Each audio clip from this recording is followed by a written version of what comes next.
everyone, my name is Miriam Wanjiko and welcome to today's conversation where we shall be talking about taxing the rich and asking ourselves if that wealth taxation can help reduce inequalities in Kenya. This is a conversation that will be contributing to ongoing debates about inequalities, tax fairness, and also asking ourselves is if Kenya is ready to implement the wealth taxation.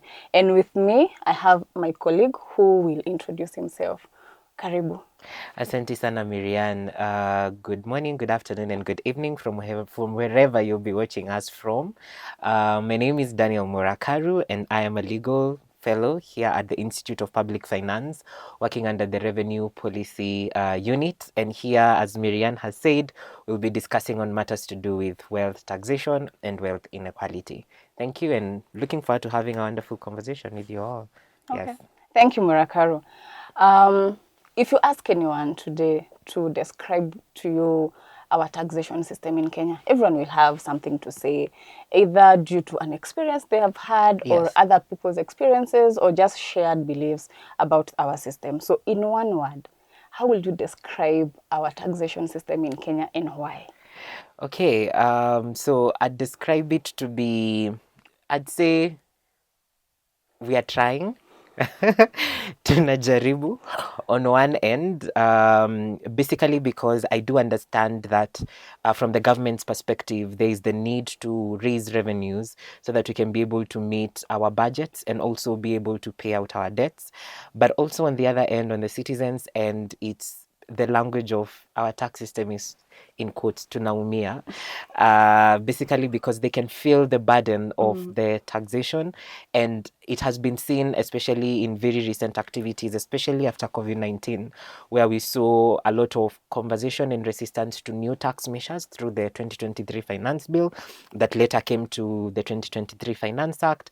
Then we also what happened in the 2024 Finance Bill and also the 2025 Finance Bill, where we didn't have a lot of new tax measures because the Kenyan Mwananchi was saying tunaumia. And I think for this particular podcast, I'd want to side with the Mwananchi and say, yeah, tunaumia. But I understand where the government is coming from. Yeah. Yes. That was more than one word. But tell us, if you'll change one thing about our tax system, what will that be? I would change the inequality perspectives. I feel that the taxation burden in Kenya is heavily based on people who are generating income, and most especially people who have salaried incomes. They're the ones who bear most of the burden when you're talking about taxation. However, we have very many people within the informal sector whom the government has not yet found measures of targeting them. And also, as we'll be having a conversation today about indeed the wealthy people whom also the government has not also been able to get a hold of. And yet, if we were able to get a hold of the wealthy and the people in the informal sector who are not contributing to the tax basket, then I think we will distribute the inequality aspect. So I'd say right now the burden is being heavily held by the salaried employees who, I know you can bear with me, are taxed payee, and they still have to pay VAT or excess duty whenever they are consuming various products. Yeah. You talked about inequality, and I think everyone listening to us can also bear witness. Yes. That if anything, that is one thing that would want to change. Yes. So when you hear of wealth inequality, what comes to your mind? Or what image do you see when you hear wealth inequality? When I hear about wealth inequality, a very vivid image comes in. I'd say this is an AI generated image, but it's quite a vivid image that every one of us can resonate with. Where on one end, I love art to some extent, but I don't do painting. But if a painter would paint it, then they would paint one side of bourgeoisie society, whereby we have very big houses, very polished roads, polished environments. But on this other end, we have a community that is living, in informal settlements. They don't have they're very squeezed because again there are many, and they also do not have any access to food, to water, to shelter. And I can paint it in terms of, for instance, in when there is rain, there's a lot of rain, and then outside there within this informal settlement, there is a young child who is trying to or who is down there trying to buy some food, but against them there's some sewer line just passing through there, and there's also a food vendor who is selling that food there, and then there's also a mother carrying a child trying to move from one place to the other, etc. That's the image that would come to my mind, that would have a very, very big divide of the wealthy and the poor at the same time. And to just give the divide there, we would have a river dividing, both communities. That's the image that would come into my mind. I feel like telling ChatGPT, please now generate for us that particular Update it image. with what you've told us. Yes. And I think that's a very grim picture, if you ask me. And now let's talk a little bit more about these inequalities. Yes. And also look at what is the data saying. So Oxfam last year released their inequality report that revealed that just 125 people hold more wealth than 42.6 million Kenyans combined. Yes. Let's first pause on that. 125 people hold more wealth than 42.6 million people combined. So my question is, when inequality is this extreme, what does it mean for ordinary taxpayers? And also, are the people at the bottom and middle carrying more tax burden? Yeah. And how does this also affect the question of public trust in taxation? Absolutely, and it's a shocking reality. And as you quote that data from the latest Oxfam Inequality report, that indeed 125 people, just 125 people, own more than what 42.5 million people own.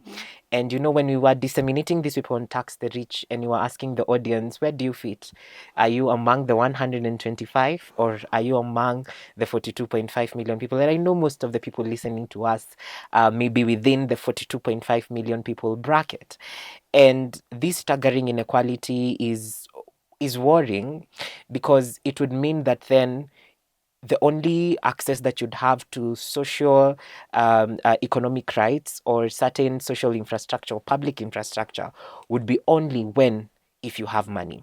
And I think to some extent that has started becoming a reality, because once you go to the hospitals, once you go to schools, once you also want to access some certain recreative activities, you still have to have money.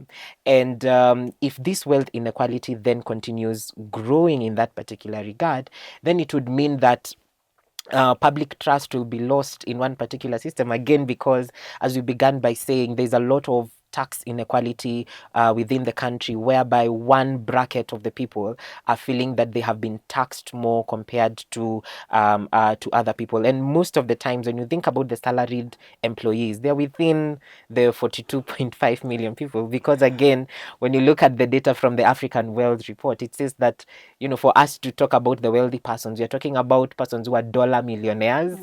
And the Africa Wealth Report says that we have $7,200 millionaires and 16 centi dollar millionaires. So at this particular juncture, when you were writing the paper, the dollar rate was at 129 shillings. So if you multiply that, that's 129 million.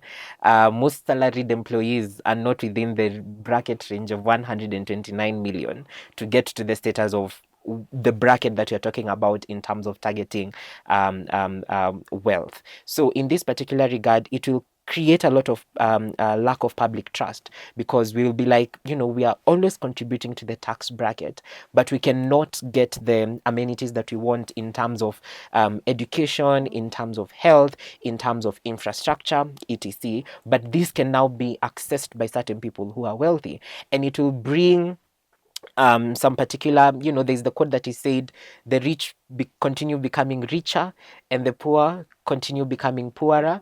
And when we have that particular divide, then we'll also see some increase in crime, we'll see some hostility within society, and whereby people will, even be rejecting tax reforms, basically because they feel that these tax reforms are coming in to benefit the wealthy rather than benefit them in terms of accessing these particular amenities. Yes. So it's a very, very big divide that should be taken note of. And I think that is very heartbreaking, because if people can't access basic public services such as health, Yes. education, yet in the same country, the people who are enjoying this to the full extreme of it, I think that's a bit heartbreaking. Yes. So that goes to, then we can ask about what does the government think?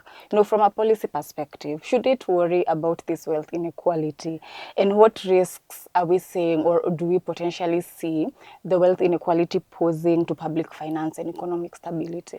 Absolutely. It should worry the government, and it's something that they should be looking into in terms of the policies that they are implementing and thinking about, because we will have great demand for the social and public amenities, and which, if are not provided, then may lead to strife or civil strife.